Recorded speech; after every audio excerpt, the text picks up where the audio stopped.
Hey guys, welcome back to Beating Baseball the Old-Fashioned Way, the video series where I teach you how to beat DFS baseball without an algorithm or projection system. So I wanted to expand upon this article that I wrote last week about winning GPPs and how the third, fourth, or fifth, or even sixth, really, best team to stack on the surface may actually be the best team to stack in GPPs, especially the top-heavy ones. So I'm not going to overview this article that much. I'm just going to assume that you've read it, and there'll be a link below this YouTube video. But I just wanted to use this slide as an example of putting this into action and just showing you how I'd look at this. So the first thing we're going to do is we're going to identify what the top stacks are. So the first thing we can do is we can just look at who has the highest run projection. So there's about 6 games in the late slate. Arizona has a run projection of 5. That's the highest. Texas also has a run projection of 4.8. And these are the two teams that are basically the highest projected. Now, I wouldn't say that either pitcher these teams are facing is that bad. So there's definitely potential for these teams to have a bad game. And as we saw last night, even if a pitcher is terrible, like the Diamondbacks versus a really bad lefty in Christian Friedrich yesterday, they can still just get shut out. So there is absolutely no matchup proof play every day. So what we have here is two teams that will probably be stacked the most. And I think what aids this is there's not a lot of money to spend today because most people are going to be using Noah Syndergaard. There's not really cheap pitchers to use. Wade Miley is good value at 9K. Zach Greinke, obviously, 11.1K. But there's not really any other good value unless you want to use Dallas Keuchel, which I don't think many people will against the Angels, but he actually might be okay. Adam Wainwright and Gio don't look great either, but also not great value. So there's really not that much value. So saving money is going to be important. And what helps with the D-backs is the D-backs have Michael Bourne batting second. He's only 2.8K. And the Rangers have Jurickson Profar playing second or shortstop at 2.9K. So both these stacks also have that value player that everyone needs in them, which I think is going to make their ownership even higher. So now what we want to do is we want to look at the third, fourth, and fifth best stacks, and specifically which ones are going to probably have the most upside. So I would say the third best stack in terms of pure run projection might be Seattle, although they don't have that much value today. And so it's not going to be, I'm not sure about their ownership. I'm guessing it'll be somewhat high, but I just don't think it'll be that high. We also have the Cardinals, who do get Gio, but they do have a good run projection. They have a lot of righties who are good value bats. I think these guys are going to be used quite a bit. I think Aledmys Diaz at shortstop might be used. Matt Holliday definitely will be used quite a bit. Randall Grichuk. All these, Yadier Molina, all these guys have really, really good salaries. So it wouldn't surprise me if the Cardinals get used. So we've now gone to 1, 2, 3, and 4. I think the Pirates and the Nationals get used as well, but also aren't that compelling. And the team that I'm looking at right now as probably the best GPP stack today is Houston. And it's for a couple reasons. One is they're up there with other teams like the Pirates and the Cardinals and the Nationals in terms of run projection, but they have a couple things that are going against them.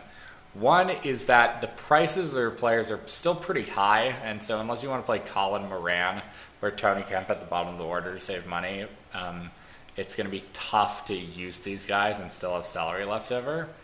And the second thing is their lineup hasn't come out yet. And given that it's 2:52, which is an hour before the lock, a lot of people are just going to ignore using them because they just don't have the lineup and we'll just move on to something else. And that's something you can really take advantage of. I find that ownership is really depressed when a lineup comes out late. And as someone who, if you're not using a projection system, you're not making a bunch of lineups, you're just making a few, this is an underrated thing to take advantage of because people are just not going to use this team, and they're actually very viable. One is Jared Weaver is terrible, so that definitely helps. That being said, he sometimes can just get a bunch of fly ball outs, and it's frustrating, especially if he's hitting his spots. But one thing that's really great about targeting against Jared Weaver is he's a pitcher who doesn't walk anyone. I think he probably averages like less than a walk per 9. Well, actually, that's probably wrong. Let's just check it out really quick. But he's a guy who does not walk people very much. 2 walks per 9, which is really, really low. So what that means is if a team's going to do well against Weaver, it means they're going to get a lot of hits. And that helps especially on DraftKings where walks are not worth as much. So there's a little more upside there against a guy who's a low walk guy who's going to give a lot of extra base hits. So I think Houston is definitely a great team to stack here. And then another one that I'm looking at is actually the Padres, and it's because it also leverages something else. So the Padres have a 3.5 run projection, which is not great, but they do play in a hitter's park, which means there is some upside. As you saw, they scored probably 10 runs last night. But the other thing is Zach Greinke is going to be a pitcher that's really highly owned because A, it's a 6-game slate, and B, they're facing the Padres, which people see as a good matchup. But by the way, I think actually they're becoming a worse matchup. Yangervis Solarte actually makes their lineup a little less high strikeout, and I think people are overrating their lineup right now with the addition of Solarte as a strikeout matchup. So you can use the Padres, and they're actually a decent stack because they're in a hitter's park, and you're also leveraging against a pitcher that someone else, that a lot of people are using, that definitely has blow-up potential in a hitter's park, despite the fact he's pitching really well. So I'm just going to make a lineup for you right now using both the Astros and the Padres just to show you how I might do it. So Noah Syndergaard's probably going to be the highest end pitcher. He does have some blow-up potential, so I wouldn't mind a fade on a short slate like this, but I do like him a lot better than Zach Greinke. So I think I would like to use him more. And I'm going to go probably down to Wade Miley, although honestly I wouldn't mind Nicasio against the Rangers team that is really struggling, that actually leverages against a Rangers stack, so that's not a bad idea. I think Dallas Keuchel might be okay, and actually that might be more okay if you're using Houston players because you can leverage the win. So let's actually go with Keuchel, who's really struggled recently, but he's so cheap and is actually really not that bad of a player. I think that, and the Angels, although it's better if Keuchel gets a lot of righties, or lefties, I mean, it's still an okay matchup for him. He's just so damn cheap. So I'm going to go Syndergaard and Keuchel, and then I'm going to leverage that with a Houston stack. So we don't have it right now, so we'd want the lineup to be confirmed before we actually made the stack. But even if it didn't get confirmed before the lock, which I'm sure it will, we'd still just adjust it afterwards, and they're pretty regular with their lineup. So first thing I'm going to start off is just, we actually now have a lot of money to spend, so I'm just going to go with their 5 best players, which is George Springer. We got Carlos Correa at shortstop. We got Jose Tuve at second base.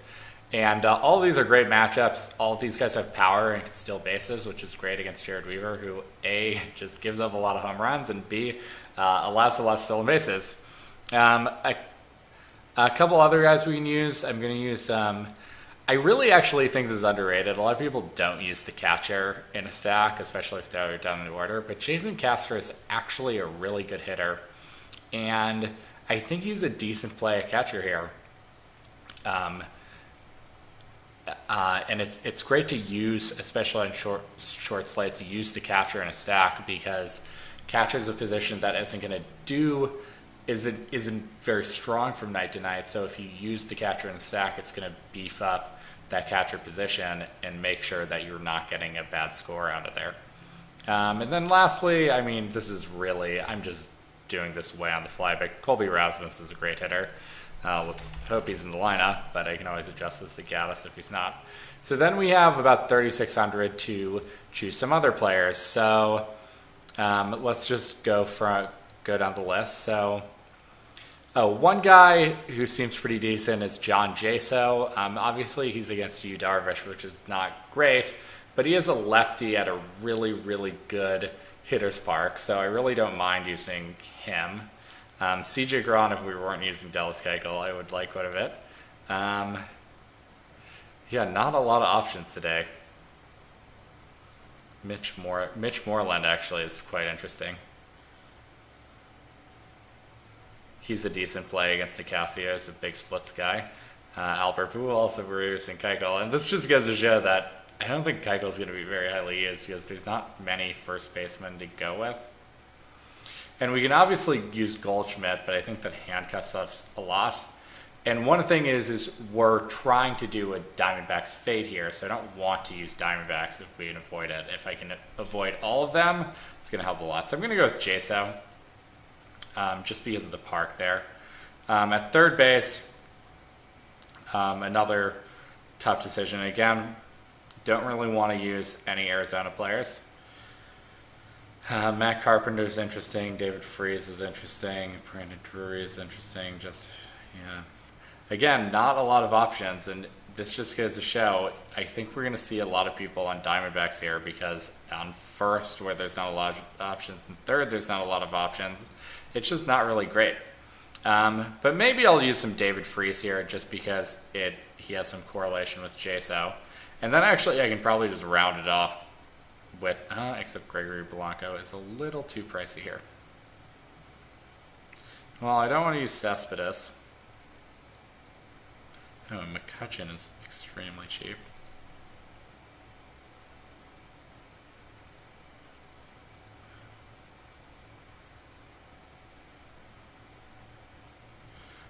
It's interesting. It's kind of a tough decision, sorry guys. Okay, let's go with Freeze. And actually, let's go with McCutcheon because he's just really, really well priced here. And he has more of a correlation with Freeze. And then I'm going to go a different person at first. Except Ryan Zimmerman actually seems okay. Or I could use Prince Fielder here because he has a really good matchup against a big splits righty, and there's just not that many options at first. He's decently priced. So I don't mind going Fielder here. Obviously, he's been pretty poor this year, but I think it's a decent option. Oh, and actually, oh man. So we could actually go Tyler White if he's in the lineup.